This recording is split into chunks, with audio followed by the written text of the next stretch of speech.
Good morning to Sir Vignesh, our introduction investigation report writing lecturer. I'm Sneka Panisamy from batch 18B DM06191014, and I'm here to present about the murder case of Siti Nur Surya.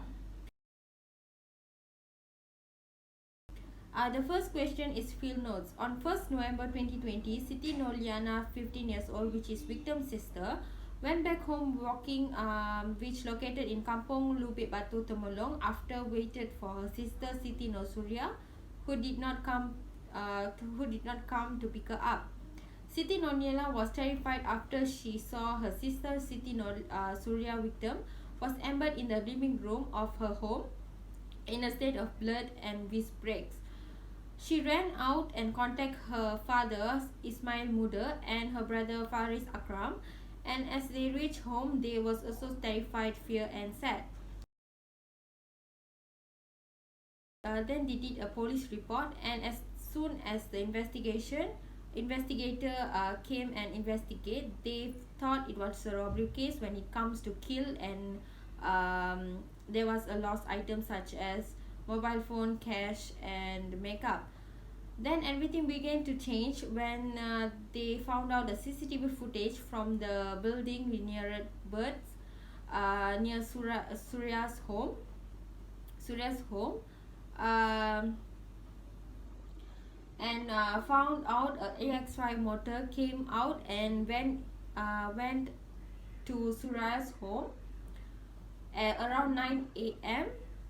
And it was found the EX5 motor belongs to a high-winded woman. Through investigation, they also found out the woman was Siti Nur Atira, 19 years old, which is victim's best friend since Form 1. Siti Nur Atira was arrested and was in investigation on 2 November 2020. The investigator found out that her evidence was suspicious, and a question of further investigation was later conducted. Police also found out an injury effect, a bite wound on Atira's hand. While investigation, Atira finally admitted that she was present in Surya's house at 9 a.m. and also killed Surya, the victim. The suspect claims that the victim often mocks her poor family, and the suspect was not beautiful compared to the victim. The fight was taken place between both of them following an argument, during which Siti Nur Surya was stabbed using a knife repeatedly, and leaving her wrist severed until her wrist was unrooted, and multiple injury on her neck and body.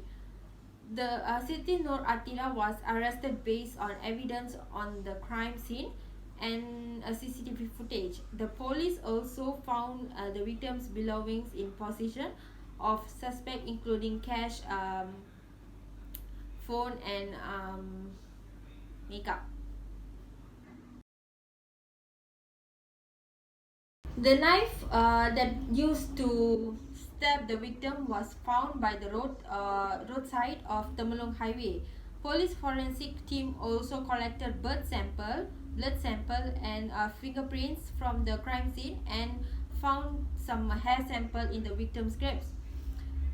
Siti Nur Atila Azmi, 19, was charged under Section 302 Penal Code in Magistrates Code, Marang, for the murder case of Siti Nur Surya Ismail. The charge was read out by Magistrate Engku Nurul Ain Engku Muda.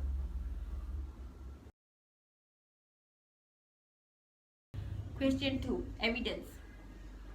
In this case, murder case of Siti Nur Surya, there are evidence found such as CCTV footage, which is digital evidence.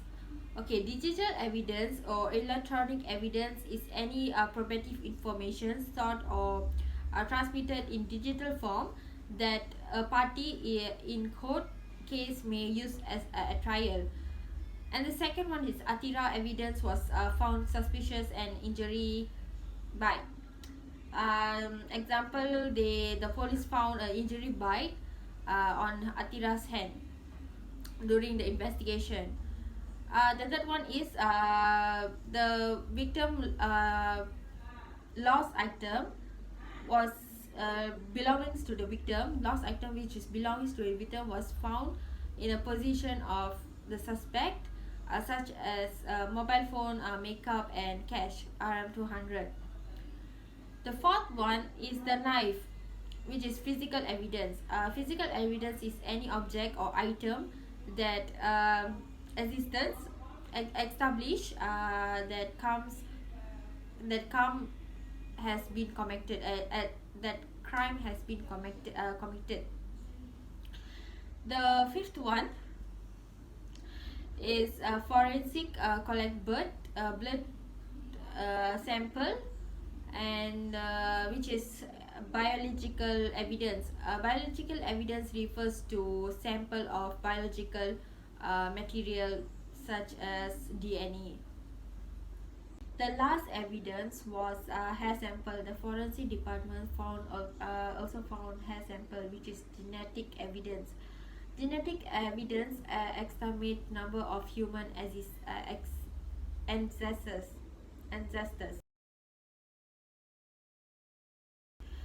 Okay, the third question is who was in trauma.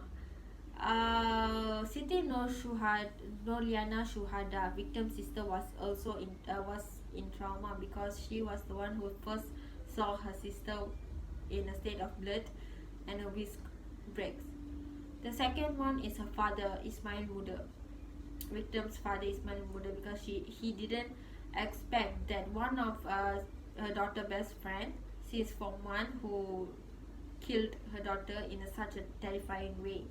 The third one is victim's mother. She couldn't help. She was terrified in trauma because she couldn't help her daughter getting killed by someone, because she was not in a state of stable. She was ill due to cancer. So she was lying in the bed and just saw her daughter was getting killed by someone. And the fourth one is suspect mother. Suspect mother didn't expect that her daughter murdered someone, which is a friend since form 1. She was she also prayed and talked in media that her daughter did not commit any crime, and still believed that her daughter was innocent. And the last question, as an investigation, why do I think suspect can be punished under Section 302 Murder Penal Code? Section 302 states that whoever commits murder shall be punished with death or imprisonment for life, and shall also be liable to fine. As an investigation officer and investigator, I would think like the suspect should think twice before murdering someone, because it will damage the suspect future, and also it will damage and it will be so hurtful for the victim's family. Just because of revenge, the suspect did not think about anything. She just murdered because she was in anger. She was in anger that the victim always mocked her poor family.